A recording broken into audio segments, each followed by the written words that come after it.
Hello बेटे, I hope all of you are well and also your study is going very well. Last time अगर आप लोगों को याद हो तो हमने डाइस कंप्लीट कर लिया था, बट डाइस से अलग कुछ क्यूब्स के क्वेश्चंस रह गए थे. ठीक है, तो कि अगर क्यूब को कट करेंगे तो कितना होगा, कलरिंग ऑफ क्यूब्स. तो अब जो आज हम टॉपिक करेंगे हमारा वो क्या करेंगे, क्यूब्स. ठीक है, आज हम टॉपिक करेंगे हमारा क्यूब्स. अब क्यूब्स पे देखो, क्यूब क्या होती है. सबसे पहले तो मेरे को ये बताओ, जो डाइस होता है वो भी कुछ ना कुछ क्यूब के जैसा ही होता है ना. इस टाइप की होती है आपके पास क्यूब. ये क्या है, क्यूब है. आपको अगर आप आगे से देखोगे तो आपको क्या दिखाई देगा, सिर्फ ये दिखाई दे सकते हैं, है ना. ये तीन जो हैं ये चीजें आपको दिखाई नहीं देंगी. आगे से अगर आप किसी चीज को देखोगे, क्यूब को देखोगे, तो वो ऐसे दिखाई देगी आपको, है ना. मतलब तीन फेस तो दिखाई दे रहे हैं और सिर्फ तीन ही दिखाई दे रहे हैं, बाकी के कहां गए. तो कोई भी क्यूब होती है हमारे पास, उसमें सबसे पहले तो हमें पता होना चाहिए कि कितने फेसेस होते हैं. तो इसमें जो तीन फेसेस हमें दिखाई दे रहे हैं, इसी के साथ तीन फेसेस क्या है, छुपे हुए हैं. तो टोटल नंबर ऑफ फेसेस कितने होते हैं क्यूब में, 6 फेसेस होते हैं. Total number of faces in cube 6 faces. Vertex कितनी होती हैं, वर्टेक्स से पहले एजेस देखो. एजेस होती हैं किनारे. ठीक है, ये किनारे. अब ये जो किनारे हैं ये हमारे पास 1 2 3 4. एक फेस पर कितने किनारे हैं, 4. लेकिन एक किनारा ये इस फेस का भी है, ये वाला इसका भी है और इसका भी है. तो टोटल नंबर ऑफ एजेस कितनी हो जाएंगी, एक फेस पर 4. Total number of faces 24. But एक एज कितने फेसेस के साथ कनेक्ट है, 2 के साथ. तो क्या हो जाएंगी टोटल नंबर ऑफ एजेस हमारे पास 12 एजेस. क्यूब में हमारे पास कितनी एजेस होती हैं, 12 एजेस होती हैं. ठीक है, कॉर्नर कितने होते हैं अभी, कॉर्नर 1 2 3 4 5 6 7. एक कॉर्नर कितनी एजेस से मिलकर बना है, 1 2 और 3 से. ठीक है, एक कॉर्नर कितने एजेस से मिलकर बना है, 3 एजेस से मिलकर बना है. ठीक है, अगर हम देखना चाहें टोटली जो एजेस थी वो कितनी थी, 24. बट एक कॉर्नर पर कितनी एजेस मिल रही हैं, 3. तो कितने कॉर्नर्स हो गए हमारे पास, या वर्टेक्स आप बोलोगे तो वो कितने हो गए, 8 कॉर्नर्स, या फिर आप इसको क्या कह सकते हैं, 8 वर्टेक्स. ठीक है, ये देखो 8 वाला यहां पर बनेगा. ओके, तो क्लियर हो गया, डाउट नहीं रहना चाहिए बिल्कुल भी. वैसे भी अगर आपको कोई भी घर में डब्बा मिल जाए तो उसमें काउंट कर लेना. 6 फेस होते हैं, 12 एजेस होती हैं और 8 वर्टेक्स होते हैं. ठीक है, अब अगर आपसे कोई ये पूछ ले कि एक एज के साथ कितने फेस कनेक्ट होते हैं, तो एक एज के साथ कितने फेसेस कनेक्ट होते हैं भाई, 2 फेसेस कनेक्ट होते हैं. प्रत्येक एज के साथ कितने फेसेस कनेक्ट होते हैं, 2 फेसेस. ठीक है, प्रत्येक वर्टेक्स के साथ, ईच वर्टेक्स के साथ अगर मैं आपसे पूछूं कितनी एजेस कनेक्ट हैं, तो कितनी एजेस कनेक्ट हैं, 3 एजेस कनेक्ट हैं. अगर मैं इस वर्टेक्स के साथ आपसे फेस पूछूं कितने फेस कनेक्ट हैं, तो 1 2 एंड 3 ही फेस कनेक्ट हैं, 3 फेसेस कनेक्ट है. ओके, ये आपको जब हम आगे जब क्वेश्चंस आते हैं ना, वो कैसे आते हैं, कटिंग पर आ जाएंगे. ठीक है, क्यूब की कट कर दिया, क्यूब को इस तरह से कट कर दिया, तो आप बताओ जो नए नंबर ऑफ क्यूब्स बने वो कितने बने. या फिर कलरिंग पर, कि एक क्यूब थी उस पर कोई कलर नहीं था, फिर उस पर कलर कर दिया. ठीक है, अब जो कलर कर दिया फिर उसके टुकड़े कर दिए. आप बताओ कि एक ऐसी क्यूब जिसके 2 फेसेस कलर्ड हैं, जिसके 3 फेसेस कलर्ड हैं, उसमें ये चीजें बहुत काम आएंगी. ठीक है, तो ये आपके पास ये चीजें आपको क्लियर है, इन चीजों में डाउट नहीं होगा. क्यूब के कितने फेसेस होते हैं, 6 फेसेस होते हैं, ठीक है। कितने वर्टेक्स होते हैं? 8 वर्टेक्स होते हैं। कैसे आया, क्या आया, कुछ याद मत रखो, सिर्फ इतना याद रखो कि 6 फेसेस होते हैं, 8 वर्टेक्स होते हैं और 12 एजेस होती हैं क्यूब की, ठीक है। नेक्स्ट हमारे पास जो क्वेश्चन आता है वो क्या आता है? सबसे पहला कटिंग वाला देखते हैं हम, ठीक है। कटिंग पर आपके पास वो किस तरह से क्वेश्चन बनाएगा? तो देखो, हमेशा पैरेलली बताएगा कि किसी क्यूब को इस तरह से पैरेलली काटा गया है, तो आपको एक तो सिंपली बोल दे कि क्यूब को पैरेलली काटा गया है इस तरह से, ठीक है, ऐसे इसको काटा गया है। आपको बताना है कि नए नंबर ऑफ क्यूब्स कितने बने, नए नंबर ऑफ क्यूब्स कितने बने, ठीक है। अगर आपको उसने यहां पर, हमें भी पता है इस चीज का कि क्यूब में तो जो साइड्स होती हैं वो क्या होती हैं, बराबर होती हैं, ठीक है। क्यूबॉइड में लेंथ वगैरह अलग हो जाती है, बट यहाँ पर उसका मतलब इन सारी चीजों से नहीं होता है। वो क्या करना चाहता है, सिर्फ पूछना चाहता है कि नए नंबर ऑफ बॉक्सेस कितने बने, ठीक है, ऐसे बोल देगा। क्यूब नहीं तो क्या बोलेगा, न्यू नंबर ऑफ बॉक्सेस, या फिर आपको कंफ्यूज करने के लिए बोल सकता है न्यू नंबर ऑफ क्यूब्स, और ऑप्शन में एक ऑप्शन 0 भी देगा, तो आपको वो नहीं करना है, ठीक है। आप देखो यहाँ पर कितने बन जाएंगे, 1 और 2, ठीक है, 1 और 2, तो कितने बनेंगे? अगर आपने उसको एक बार काटा है तो कितने पार्ट्स में डिवाइड हो गया, ये 2 पार्ट्स में, ठीक है। एक बार काटने के बाद ये कितने पार्ट्स में डिवाइड हो गया, 2 पार्ट्स में। तो न्यू नंबर ऑफ जो क्यूब्स बने वो कितने बने भाई, 2 क्यूब्स बन गए हमारे पास, ठीक है। और ये अगर वहीं पर ये बोल देता कि यहाँ पर उसने 2 बार इसको कट किया है, ठीक है, 2 बार पैरेलल कट किया है, 2 पैरेलल कट्स, तो 2 पैरेलल कट्स होने पर देखो ये पीछे वाला इरेज कर दो, ये तुम्हें कंफ्यूज कर रहा होगा ना, सिर्फ आगे वाले पोर्शन को देखो, सिर्फ हम इस पोर्शन को देखना चाहते हैं। तो 2 पैरेलल कट्स होने के बाद एक पार्ट ये, दूसरा ये, तीसरा ये, तो कितने बने आपके पास, 2 + 1 3, ये बन रहा है भाई, मतलब जितने हमने कट किए थे उसमें हमने एक ऐड कर दिया, तो उतने नए पार्ट्स हैं हमारे पास। अगर इसने इसको 3 बार पैरेलल कट किया होता तो कितने पार्ट्स बनते, देखो 3 पैरेलल कट्स, उस टाइम पे कितने बनते, 3 + 1 4, क्योंकि पार्ट तो 4 बने हैं, 1 2 3 4, लेकिन देखो ना अगर 3 में हमने 1 ऐड कर दिया तो पार्ट, हमारा आंसर जो बन रहा है वो पार्ट्स है।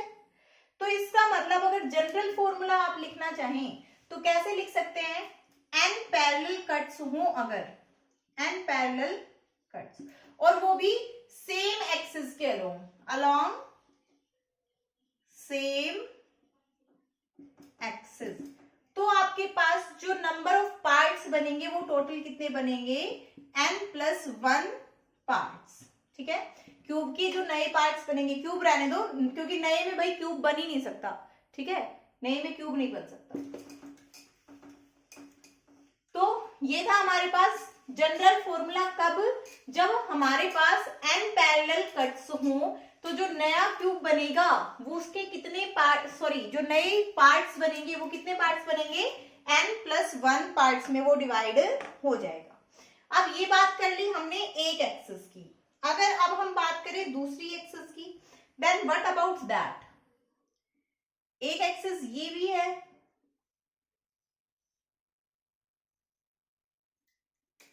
ये कुछ इस तरह से आएगी ना, ओके, क्यूब आपको इस तरह से दिखाई दे रही है, तो एक एक्सिस तो ये वाली हो गई, ठीक है, एक एक्सिस ये हो गई, ओके, और तीसरी एक्सिस ये, जो ये वाली एक्सिस जाती है तुम्हारी, क्या बना दिया, ये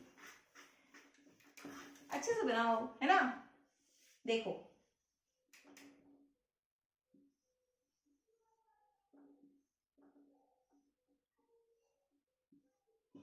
एक ये एक्सिस, एक ये एक्सिस, एक ये एक्सिस, तो क्यूब को अगर आप कट करना चाहते हो तो 3 एक्सिस के साथ कट कर सकते हो, ठीक है।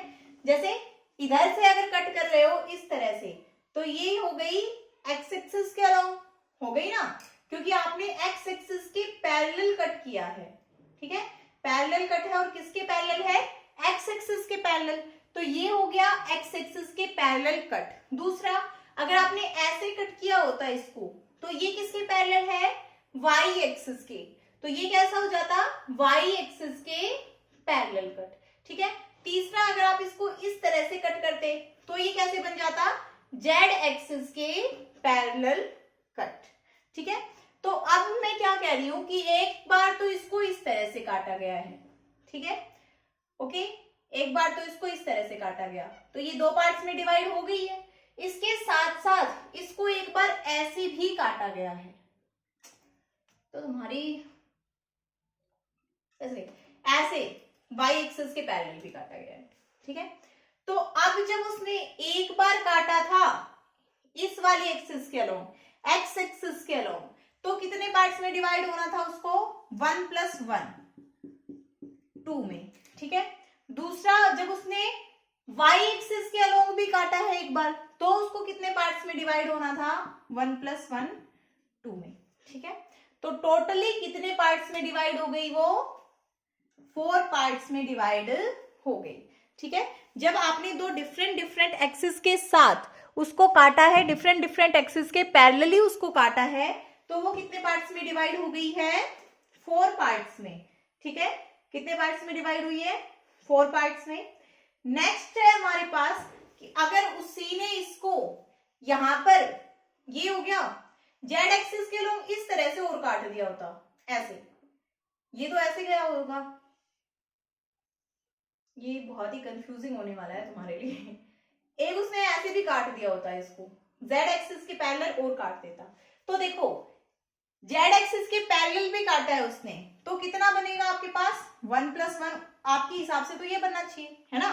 तो मतलब टोटली अगर सम करोगे तो क्या आएगा, 6। बट पार्ट देखो, अब आप सिंगल पार्ट देखो, 6 पार्ट्स में नहीं बनेगा, 8 पार्ट्स बनेंगे। ये है आपके पास, क्यूब को कुछ अलग ढंग से बनाया जाए, अदरवाइज तो साफ मेंशन ही नहीं कर पाएंगे भाई, है ना। कैसे बनाए इसको कि तुम्हें अच्छे से समझ आ जाए।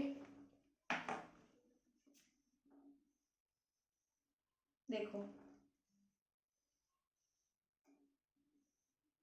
ऐसी है तुम्हारे पास, ठीक है, ये है तुम्हारे पास क्यूब, ये है, ओके, ये क्यूब है जो आपको दिखाई दे रही है वो। अब एक कट आपने लगा दिया इसको एक्स एक्सिस के अलोंग, ठीक है, एक्स एक्सिस के अलोंग, एक कट आपने इसको लगा दिया वाई एक्सिस के अलोंग, ओके, और एक कट आपने इसको कहां पर लगा दिया, जेड एक्सिस के अलोंग, ठीक है, एक कट कहां पे लगा दिया आपने, जेड एक्सिस के अलोंग। तो अब आपको इसमें क्या काउंट करने हैं, नंबर ऑफ पार्ट्स काउंट करने हैं। तो जैसे आपने एक्स एक्सिस के अलोंग काटा था, तो एक्स एक्सिस के अलोंग ये दोनों पार्ट्स अलग हो चुके थे ना, अलग हो चुके थे दोनों पार्ट्स। फिर आपने वाई एक्सिस के अलोंग काट दिया, तो जो अलग पार्ट था, एक अलग पार्ट था, उसके दो टुकड़े हुए हैं, 2 टुकड़े, ठीक है।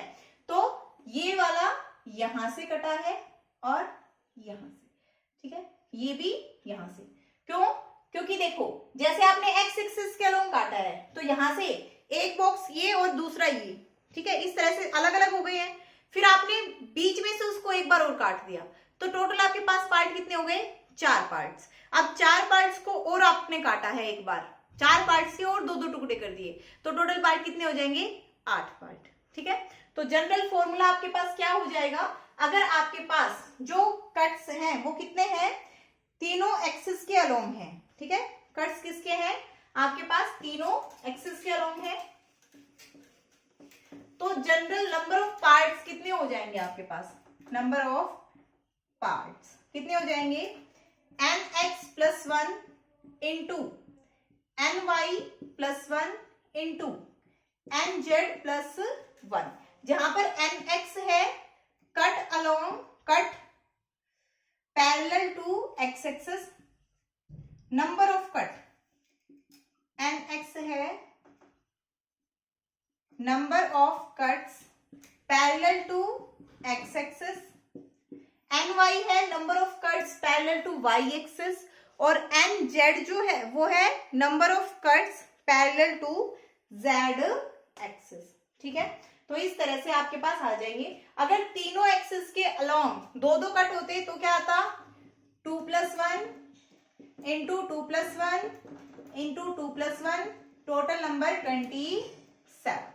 ठीक है, या फिर आप डायरेक्ट भी कर सकते हो, ये तो सेम के लिए था। अगर होता कि एक्स एक्सिस के अलोंग दो कट है, वाई एक्सिस के अलोंग एक और जेड एक्सिस के अलोंग भी एक, तो क्या आता 3 इंटू 2 इंटू 2। ठीक है, उस टाइम पे आपके पास कितने आ जाते, 12 parts. Okay, so you can calculate by this process. Next हम करेंगे कलरिंग ऑफ क्यूब्स।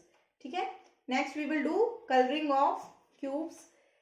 अब आप लोगों को एक क्वेश्चन बताना है, और क्वेश्चन क्या है आप लोगों के लिए कि अगर हर एक एक्सिस पर 6 कट्स लगाए हैं, हर एक एक्सिस पर 6 कट्स लगाए हैं, तो जो नंबर ऑफ पार्ट्स बनेंगे वो कितने बनेंगे।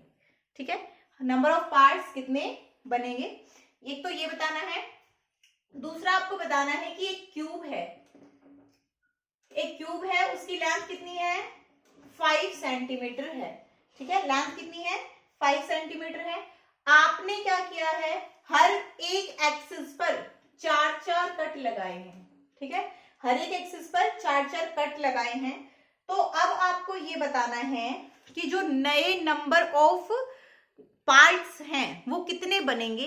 दूसरी चीज, जो पार्ट बना है वो क्यूब है या फिर क्यूब नहीं है। ठीक है, जो नया पार्ट बना है उसका डायमेंशन कितना होगा, और वो क्यूब बनेगा या फिर क्यूब नहीं बनेगा। यहां पर मैंने आपको उस क्यूब की, जो पहले क्यूब था उसकी जो एज लेंथ वो कितनी दी है, 5 सेंटीमीटर। ठीक है, तो ये याद रखना। और कट हमने कितने लगाए हैं, 4 cuts along each axis. Okay, so next हम करेंगे कलरिंग ऑफ क्यूब्स।